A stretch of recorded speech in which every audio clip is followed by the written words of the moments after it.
Unfortunately today I'm not going to be bringing you guys a tutorial on video or photo editing. Today I actually wanted to give you guys a little background into me, a little bit of the story behind how I took this video production thing and turned it into something I now get to call my full-time job, something I now get to do from home every single day. Tutorials are great and all, and I really love that you guys enjoy them, and I love making them. Believe me, they are just tutorials at the end of the day. I put them out to help you guys, but they're still part of my portfolio of work. They're still films, they're still my films, so having people appreciate and enjoy them really means the world to me. But I think giving you guys a little bit of the insight into who I am, what I do, and what I'm about might be that one catalyst that just one of you needs to hear to start trying to, turn this hobby that we all love, turn this passion that you have into something that you can one day call your full-time job. I see a lot of content these days on both sides of the argument about charging your worth or refusing to work for free. It's an argument that's always pushed towards freelance creators in every medium, whether it's filmmaking, photography, digital art, design, whatever it is. It's something we all hear a lot. If you've worked as a freelancer for any amount of time, you've probably come across the situation that this happens to me at least on a monthly basis. The situation of someone asking to work for exposure, someone offering you exposure in exchange for the work that you're going to create for them. I got this message like maybe a month ago. I'm not going to disclose who the company was because I don't want to put them on blast like that, but they messaged me after I sent them. They were looking for a videographer on Instagram, and I always try to send just a message just because, it's always worth to go after these leads. I knew something like this was going to happen though, because from the nature of their Instagram message. But they messaged me and they said, "Hi Tom, thank you so much for your message for our videographer call out. We are working on a marketing collaboration with 15 to 20 other brands and wanted to see if you were keen to collaborate in exchange for exposure." 15 to 20 brands.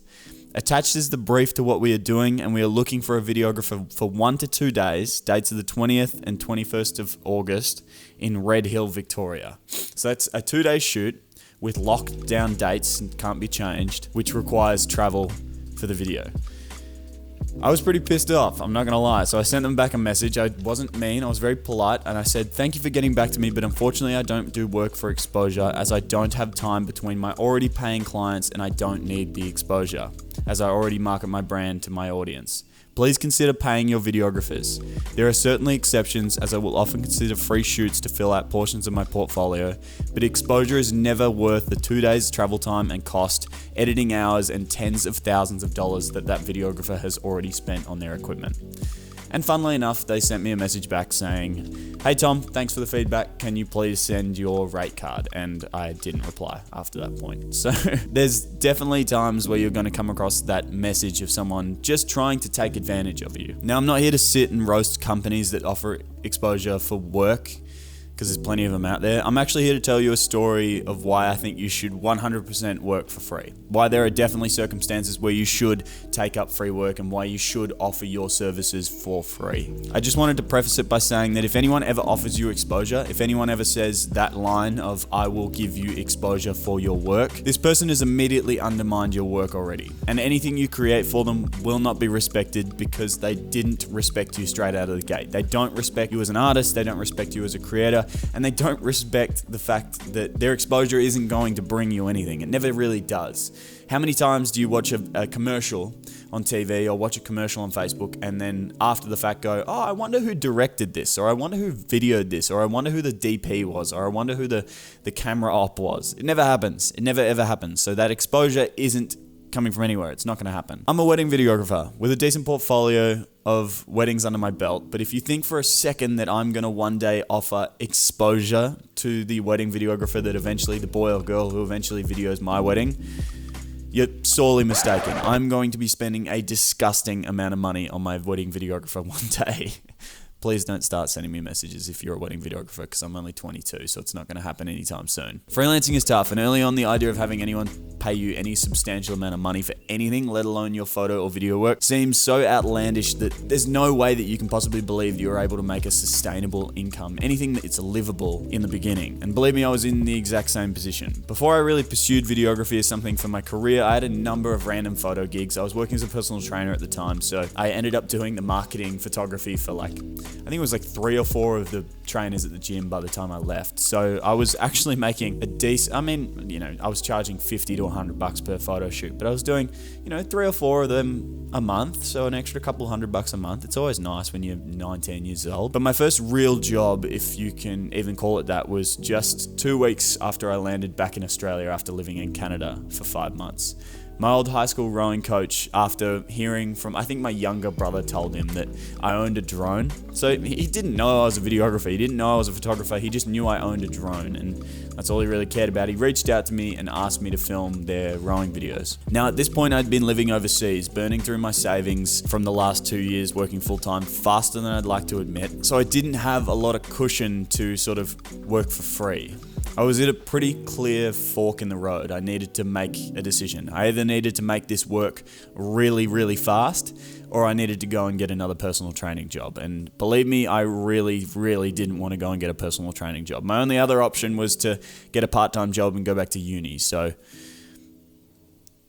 I'm really glad with how it turned out. But I also knew that this was an opportunity. Rowing videos in Victoria are huge and often viewed by anyone from the primary school and high school students looking to be rowers one day, anywhere to the headmaster of the respective schools competing in the competitions. They're seen by everyone. And then on top of that, you've got the parents of the actual students at the schools. Now, these aren't cheap schools to attend to, so these parents are often in positions where they may need videographers to do roles for them. So getting my video in front of these people was an opportunity in my head that I saw was valuable. Now, granted, I had barely any savings to my name. I needed to start making money and I needed to do it really quickly, but I went and I said yes. And I offered to do it for free. Now, this wasn't just like a one-day shoot. This wasn't a couple hours in one day and then edited in one day and returned. This was 3 sessions that I attended on the water, all at 6 a.m. in the morning. Each session was around 2.5 hours each. So that comes out to 7.5 hours or something like that. 7.5 hours of shooting. And then I went to 3 gym sessions, which were all an hour each. So that's 11.5 hours of shooting. And then I spent 10 hours editing it together. So 21 to 22 hours total for this video, for something that wasn't paying me $1. But when it came time to deliver the video in front of the entire school and in front of the headmaster, in front of all the parents, in front of, I believe, the director of Rowing Victoria was even there. The boat club manager or the owner of the boat club or the person in charge essentially was so happy with the video that on the spot at the dinner in front of everyone, he came up to me and offered me $500 to come and shoot the final regatta of the season and turn it into a video. I said yes, and that second video went on to be viewed more than 45,000 times across 3 different platforms. It's allowed me to connect with the CEO of Rowing Australia. It's led to me doing work with Rowing Victoria. It's led to me connecting with the headmasters and marketing directors at a number of schools across Victoria and New South Wales. And it also led to the majority of the work that I did my first 18 months as a freelancer. In fact, just about every single job that I got in that first 18 months, that was the video that they referenced as far as what they wanted or what they liked. It essentially was the only reason I didn't have to go and get a part-time job. Now, I got really lucky. I did get really, really lucky. I'll never ever forget the fact that I did get very, very lucky. But this mentality of seizing an opportunity never really changed in me. My first 2 weddings, which both required interstate travel, were completely free. My first music video was completely free. Even now with this YouTube channel, I am putting more hours into this than I would like to admit, and it's something that still hasn't paid me $1. Effort and hard work is recognizable and something that people really, really appreciate, even if it doesn't seem obvious that they do in the beginning. Yes, in this journey, you will come across the people trying to take advantage of you and offering exposure for work. Believe me, I've had my fair share, but 99% of the time, when I've put effort into something, regardless of what I'm getting paid for it, that effort has always been recognized and things seem to just work out. Never perfectly, don't get me wrong, I'm so far from having this whole thing figured out. I'm so far from having this whole thing figured out. But to want a life where you get to make a living creating work or creating what you love and doing essentially what you would already be doing for free but getting paid to do it is going to require work and a little bit of risk. So yes, I'm all for being paid what you're worth and not settling for anything less, and I'm sympathetic to situations where people don't have the money or the time to do it. But I was in that same situation where I barely had any money to my name. I was at a fork in the road where I needed to start making money really quickly, or I needed to go and get a job. and I decided to go with the risk, and it worked out. So the purpose of this video and what I'm trying to say is I want to encourage everyone to recognize when the world is throwing you an underhand pitch in the form of someone asking you to film their wedding, or someone asking you to film something for them, or a gym, or your old high school or a university, or someone asking you to do something. And I want you in that moment to worry less about how much you can make from that opportunity, and I want you to focus on smashing that underhand pitch out of the fucking stadium, because that effort that you put into that moment will be recognized, and it'll only help you down the line. Again, this is another example of one of those videos where I just sort of go off on a tangent about something I'm passionate about. I hope you really enjoyed it. It was something, again, this is another example of one of those videos that I've always wanted to make, but the script never seemed to come together until, I had a moment of motivation and it seemed to work. So if you did enjoy this video, I would appreciate it more than you know if you could like and subscribe. But as always, that's entirely up to you, and I'll see you guys next time.